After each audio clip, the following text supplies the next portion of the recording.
La Fabrique Audio présente La Petite Histoire. www.lafabriqueaudio.com. Le cinéma et le paranormal sont étroitement liés. Beaucoup de films traitent de ce sujet. Alors ça se passe parfois dans des fictions, ça a donc été totalement inventé par des auteurs. Et parfois, ce sont des films qui sont tirés de faits réels. On a parlé de plateau de tournage hanté, mais il existe un lieu iconique d'Hollywood qui lie complètement le cinéma et le paranormal. Figurez-vous que le fameux panneau en lettres blanches Hollywood serait hanté par un fantôme. Ouais, il s'agirait du fantôme d'une jeune actrice américaine. Vous êtes maintenant ici, et quoi qu'il arrive, vous ne pouvez plus reculer. Salut tout le monde, bienvenue dans ce nouvel épisode de La Petite Histoire du Paranormal. Je suis Florent Mounier et c'est moi qui vais vous raconter cette histoire écrite et mixée par Sébastien Girard.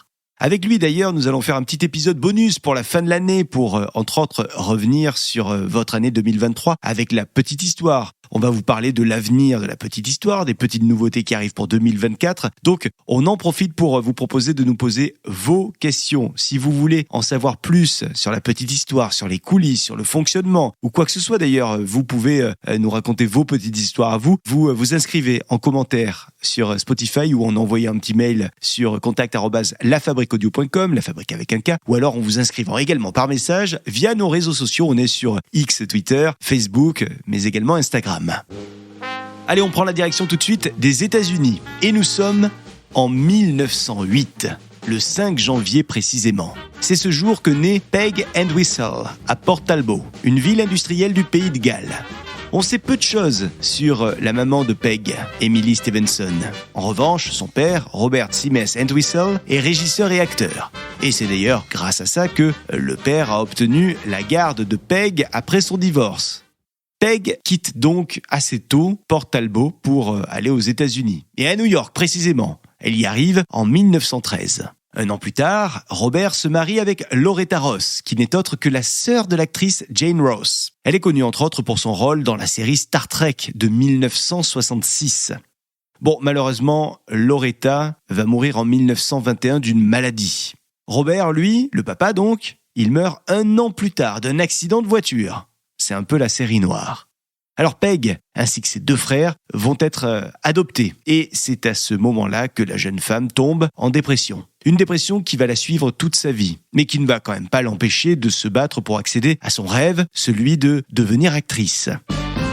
À 17 ans, Peg commence alors sa carrière dans le théâtre. Ça se passe plutôt bien pour elle puisqu'elle commence tout d'abord à jouer dans une pièce à Boston. Puis, elle est à l'affiche de plusieurs pièces à Broadway. Sa carrière se déroule donc correctement jusqu'aux années 30, puisque arrive la célèbre Grande Dépression, la terrible crise financière mondiale qui aura les retombées économiques qu'on connaît et puis surtout les retombées historiques. Les gens n'ont plus les moyens de se payer de grands spectacles de théâtre au point que les 7 dernières pièces de théâtre que Peg met en scène ne remplissent même pas la salle.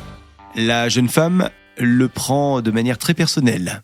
Elle ressent comme un échec profond, un échec qui la replonge dans une grande dépression et surtout qui l'amène à l'alcoolisme. En 1932, force est de constater que le théâtre perd énormément de public au profit du cinéma. Peg prend la décision de quitter New York pour la Californie. Tout ça dans le but de se faire une place dans le 7e art. Peg, elle va vivre dans un premier temps au Hollywood Studio Club. Il s'agit d'un immeuble de location, un immeuble qui est réservé aux jeunes acteurs en devenir. Elle ne va pas y rester très longtemps puisque ça coûte cher et ses finances ne vont pas vraiment bien. Donc elle doit vite déménager. Elle déménage chez son oncle, le temps de trouver un rôle. Mais le temps passe et Peg, pour l'instant, elle n'a pas trouvé le rôle qu'elle avait imaginé. Elle a juste trouvé un rôle au théâtre dans une pièce dont elle partage l'affiche avec une actrice. L'actrice, c'est Billie Burke. Alors à force de persévérance, Peg, elle réussit enfin à décrocher un rôle. Ce rôle, elle l'a dans un film produit par une icône de l'âge d'or du cinéma, le producteur David Selznick. Il est connu entre autres pour avoir produit un certain Autant en emporte le vent. Bon, cette fois on se dit ça y est, la carrière de Peg est sur de bons rails. Elle est dans un film produit par une pointure du cinéma, signé d'ailleurs par RKO Pictures, c'est la plus ancienne société de production du cinéma indépendant. Donc tous les voyants sont au vert pour elle. Ouais, mais malheureusement, ce sont des choses qui peuvent arriver, le film ne fonctionne pas. Pire que ça, les critiques descendent le film. Et le contrat de Pegg avec la RKO n'est donc pas reconduit. Et là s'ensuit une série de castings, d'auditions, histoire de se faire remarquer. Mais personne n'engage Pegg. Pegg ne croit plus du tout en elle, ni en son talent. Elle se sent rejetée par le monde entier. Elle n'a même plus d'argent. Elle se met donc à faire des photos en petite tenue pour des revues, pour des livres, histoire de joindre les deux bouts. 5 mois seulement après son arrivée en Californie, la carrière de Pegg est au point mort absolu. Le 16 septembre 1932, ce jour-là, Pegg a beaucoup bu. Vous me direz, ces derniers temps, elle boit quasiment tous les jours. Le 16 septembre donc, Pegg dit à son oncle qu'elle sort faire une course.